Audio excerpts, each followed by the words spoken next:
नमस्कार दोस्तों, एक बार फिर से आप सभी का स्वागत है इस रोमांचक सीरीज के एक नए एपिसोड में। पिछले भाग में हमने देखा था कि कैसे यांग का फैन यू टावर के लोगों से आमना सामना हुआ और उसने उन सभी को बुरी तरह मात दे दी थी। हालांकि इस लड़ाई में उसका अपना शरीर भी बहुत अधिक घायल हो गया था, लेकिन यांग के लिए ये कोई बड़ी बात नहीं थी। इस युद्ध के बाद से सूमू ने यांग का सम्मान करना शुरू कर दिया और उसे सीनियर ब्रदर मानने लगा। दोनों के बीच दोस्ती हो जाने के बाद सूमू ने तय किया कि वो यांग को एक बाजार में ले जाएगा जहां उसकी बहन रहती है। वो अपनी बहन से यांग का परिचय कराकर थोड़ी सी सलाह लेना चाहता था, लेकिन वहां पहुंचने के बाद तो उसकी बहन ने उसे बुरी तरह डांटकर भगा दिया, क्योंकि उसे पता चल गया था कि सूमू किसी से पिटकर आया है। आज के एपिसोड की शुरुआत उसी मार्केट से होती है। इतनी बेइज्जती होने के बाद सूमू ने तय किया कि यांग के साथ बाजार में थोड़ी खरीदारी कर ली जाए।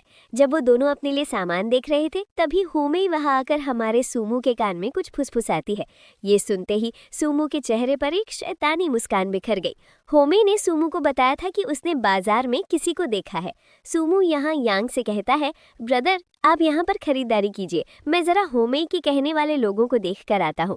वे काफी अभ्यास कर रहे थे, उनके बारे में बहुत सुना है। सब कुछ ठीक रहा तो मैं उन्हें आपको देखने के लिए ले जाऊंगा। होमी चिल्ला के कहती है, सच में बॉस, उनकी प्रैक्टिस अभी तक चल रही है? मुझे तो पता ही नहीं था, मुझे लगा 2 दिन पहले ही खत्म हो गई। इससे पहले कि वो और अधिक राज खोल पाती, सूमो उसका मुंह बंद करते हुए वहां से जाते हुए कहता है, इसे कोई आइडिया नहीं है, मैं इसे लेकर आता हूँ। उनके जाने के बाद हमारा यांग हंसते हुए कुछ और सोचने लगता है। पता नहीं सूमो कहाँ जा रहा है, लेकिन यांग ने अपने मन में एक योजना बना ली थी। उसने सोचा कि अपने कल्टीवेशन को सुधारने के लिए उसे यांग ऊर्जा के कुछ अंश एकत्र करने होंगे। ये सोचकर वो बाजार में इधर उधर टहलना शुरू कर देता है। उसकी नज़र एक दुकान पर पड़ती है जहाँ का मालिक सो रहा था, लेकिन यांग को देखते ही वो फटाफट जाग जाता है और बहुत अच्छी तरह से उसका स्वागत करते हुए कहता है, बताइए सर, आपको क्या पेश करूं? हमारी दुकान में आपको सारी चीजें मिल जाएंगी जो आपको बहुत शक्तिशाली बना देंगी।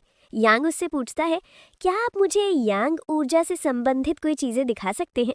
दुकानदार तुरंत बोलता है, हाँ हाँ, जो आपको पूरे बाजार में नहीं मिलेगा वो आपको यहाँ मिल जाएगा। ये कहकर वो एक पत्थर, एक औषधि की बोतल और एक हथियार बाहर निकालता है। यांग इन तीनों चीजों को देखकर बहुत आश्चर्यचकित होता है। दुकानदार सबसे पहले उस औषधि की बोतल के बारे में बताता है। इस औषधि का नाम शायांग शाजेंग दान है। इस औषधि में पूर्ण यांग ऊर्जा मौजूद है। उसके बाद वो हथियार दिखाते हुए कहता है, इस हथियार का नाम ल्यानो है।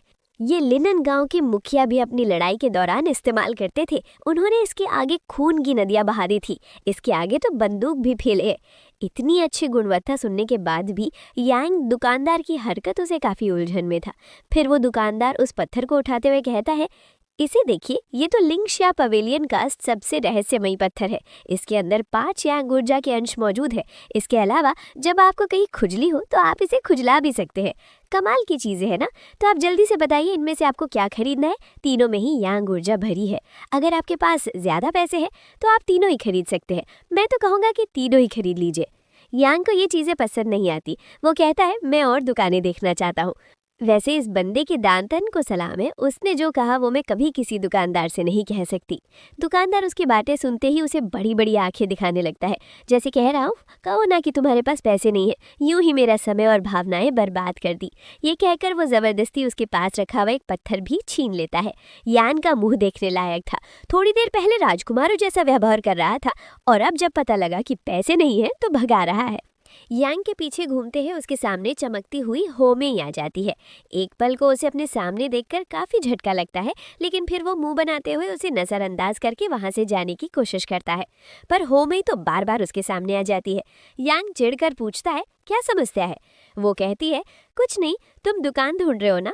उस तरफ एक यांग ऊर्जा का स्टॉल है, वहां जाकर तुम्हें काफी सारे पत्थर मिल जाएंगे।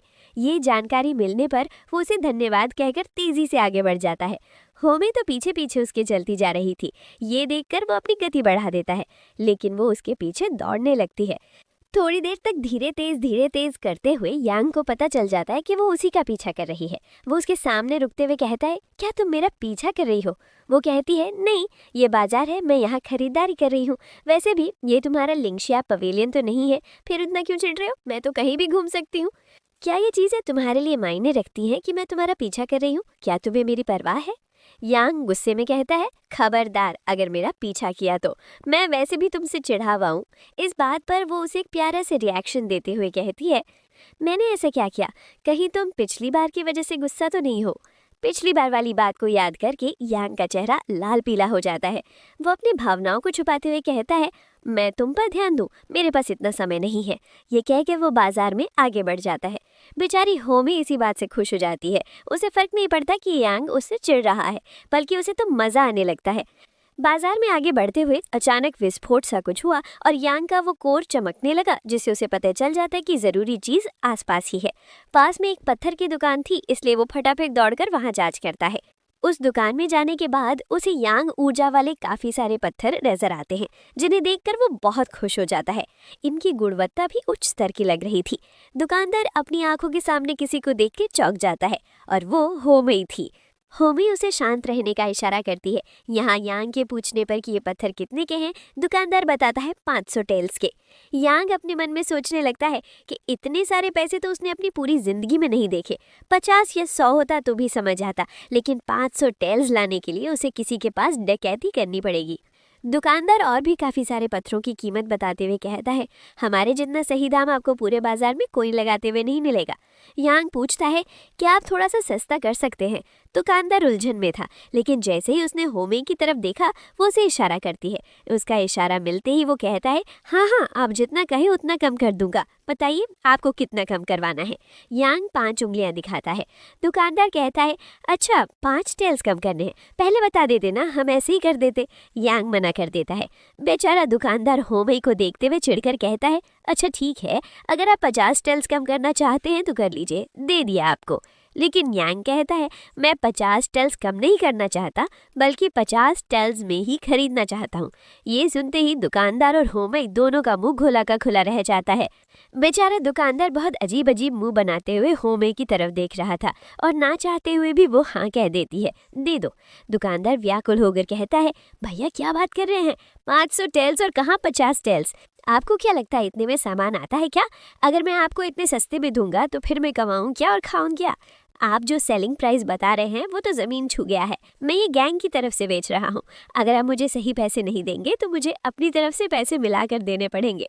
यांग को उसकी समस्या सुनकर काफी सहानुभूति होने लगी थी, लेकिन यहाँ होमी उसे डांट करके रहती है, जितना बोला है उतना करो, सस्ता करने को कहा है ना तो सस्ता ही करो, इतनी बकवास क्यों कर रहे हो? उसने इतनी बुरी तरह धमकाया कि बेचारा दुकानदार और कुछ नहीं कह पाया। अब तक होमी की हरकतों से यांग को पता चल गया था कि ये दुकान होमी की ब्लडी ब्लैक की ही है।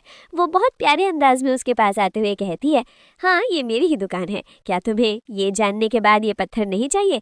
वैसे मैं ये पत्थर तुम्हें उतने में ही दूंगी जितना तुमने कहा है, लेकिन तुम्हें मुझसे दोस्ती करनी होगी। ये कहते हुए वो उसके काफी करीब पहुंच जाती है। बेचारे दुकानदारों से कहता है, क्या कर रही है मिस, गैंग लीडर को पता लगा तो मुझे जान से मार देंगी।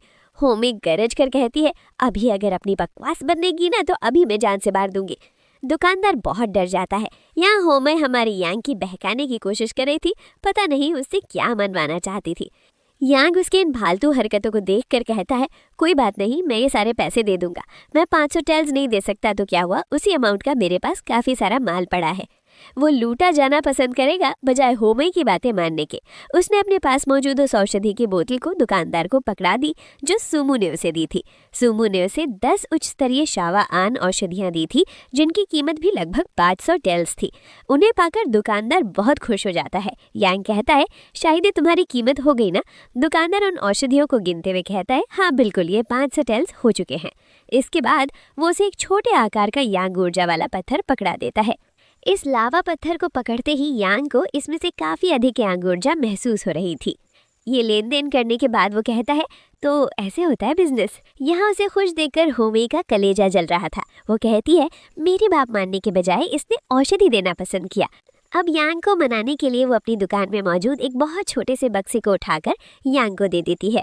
बेचारा दुकानदार उसे पकड़ने की काफी कोशिश कर रहा था, लेकिन होमी ये कहते हुए यांग को पकड़ा देती है, यह हमारी दुकान पर मुफ्त मिलता है। अब ये सुनकर ना चाहते हुए भी यांग को रखना पड़ता है। बेचारा दुकानदार रोता हुआ सा कहता है, अब इसके पैसे मुझे देने पड़ेंगे। वहाँ से निकलने के बाद यांग जहाँ जहाँ जाता है होमी उसके पीछे पीछे जाती रहती है। पूरा बाजार उसका पीछा करने के बाद जब यांग अपने घर के लिए निकल रहा था तब भी वो उसे रास्ते में फॉलो कर रही थी। हमें कुछ लोग दिखाई देते हैं जो यांग को देखकर कह रहे थे ये वही है, शायद वे यांग पर नजर रख रहे थे। यांग काफी दूर तक चलने के बाद अपने सेक्टी रास्ते में मुड़ जाता है। बेचारी होमी सोचती रह जाती है कि क्या उसे जाना चाहिए या नहीं। दिल पर पत्थर रखकर वो उस रास्ते पर चल पड़ती है। यांग के पीछे पीछे आगे बढ़ते हुए वो देखती है कि यांग तो अपने सेक्ट के काफी गहराई में जाने लगा है जहाँ जंगल है। अब तो वो रुककर सोच में पड़ जाती है कि क्या उसे जंगल की गहराई में जाना चाहिए या नहीं। उसके दिमाग में यही चल रहा था, मैं वहाँ के रास्ते नहीं पहचानती, अगर खो गई तो कौन बचाएगा, और अगर ये मुझे जंगल के अंदर ले जाकर कुछ गलत करेगा तो मैं चीखने चिल्लाने पर भी किसी की मदद नहीं ले सकती। और तो और इसकी ताकत मैंने देखी है, अगर ये जैंग को हरा सकता है तो मुझे हराने में कितना समय लगेगा। लेकिन फिर ये सोचकर खुद को शांत कर लेती है, नहीं नहीं, इतना बहादुर थोड़ी है कि लड़की छेड़ेगा। ये कहकर वो उसके पीछे पीछे चल देती है। वैसे बंदी कितना भी दिखा ले कि डर नहीं लग रहा, अंदर से तो इसकी आत्मा फड़फड़ा रही थी। काफी अंदर जाने के बाद भी जब उसे यांग नजर नहीं आता तो वो कहती है, मैंने तो उसे यहीं आते हुए देखा था, पर कहाँ चला गया। तभी पेड़ के पीछे से अचानक कोई उसे खींचकर उसका मुंह बंद कर देता है। ये और कोई नहीं बल्कि हमारा यांग था, जो होमे का मुंह बंद कराते हुए कहता है, शांत रहो, कोई हमारा पीछा कर रहा है। थोड़ी देर प्रतीक्षा करने के बाद उन्हें पता चल जाता है कि आखिर वो कौन है जो उनका पीछा कर रहा है। ये और कोई नहीं बल्कि जैंग था, जो यांग को ढूंढते हुए कह रहा था, मैंने उन दोनों को साफ साफ यहीं आते हुए देखा। फिर वो कहाँ चले गए। जैंग के वहाँ से जाने के बाद होमा यही सोच रही थी कि ये कितना तेज है, इसे कितनी जल्दी पता लग गया कि कोई इसका पीछा कर रहा है। यांग होमा से कहता है, जो हमारा पीछा कर रहा है वो एक नहीं बल्कि दो जने हैं, एक को तो देख लिया, अब दूसरे वाले को देखना है कि वो कौन है। इससे पहले कि हमारी होमा कुछ भी समझ पाती, वहाँ पर 3 उड़ते हुए चाकू आते हैं, जिनका हमला बहुत खतरनाक था। ऐसा लग रहा था जैसे वे जान से मारने के लिए किए गए हों। लेकिन आपको तो पता है कि यांग की हमला भांपने की क्षमता कितनी अच्छी है। वो होमई को अपनी गोद में उठाते हुए वहाँ से तेजी से कूद जाता है। होमई ये दृश्य देखने के बाद यांग पर पूरी तरह आसक्त हो चुकी थी। वहीं यांग जोर से चिल्लाता है, कौन है, सामने आओ। तब उसके सामने ताओ नाम का एक व्यक्ति आता है जिसे होमई पहचानती है। ताओ आगे आता हुए कहता है, अच्छा तो वो चूहा तू है जिसने हमारे गैंग के लोगों को पीटा। जैंग भी यांग को वहाँ देखने के बाद कहता है, ब्रदर लगता है ये अभी तक मेरे पिछले घाव से ठीक नहीं हुआ है, अगर आप इसे पीटेंगे तो ये इस बार मरी जाएगा। वे दोनों मिलकर यांग को पीटने की योजना बना रहे थे। यहाँ होमई ये देखकर गुस्से में आगे बढ़ने लगती है, लेकिन यांग को पता था कि इस बार होमई को उसके साथ देखने के बाद ये दोनों उसे भी चोट पहुंचा सकते हैं, इसीलिए वो उसकी रक्षा करने वाला था। दोस्तों लगता है लव स्टोरी शुरू होने वाली है। होमई को यांग का ये हाव भाव बहुत अच्छा लगता है कि वो उसकी रक्षा करने वाला है। वहीं दूसरी तरफ यांग का ये हाल देखने के बाद ये दोनों व्यक्ति उस पर तंज कसने लगते हैं, लेकिन यांग थोड़ा वार्म अप करते हुए उनके साथ लड़ाई के लिए पूरी तरह तैयार हो जाता है। जैसे कह रहा हूँ, जिसको बुलाना है बुला लो, मैं नहीं डरता। इसी रोमांचक दृश्य के साथ हमारा ये एपिसोड समाप्त होता है। अगले भाग में हम देखेंगे कि कैसे यांग इनकी चटनी बनाता है। क्या आप अगले एपिसोड के लिए उत्साहित है? कमेंट करके जरूर बताइएगा। तब तक के लिए अपना ख्याल रखना।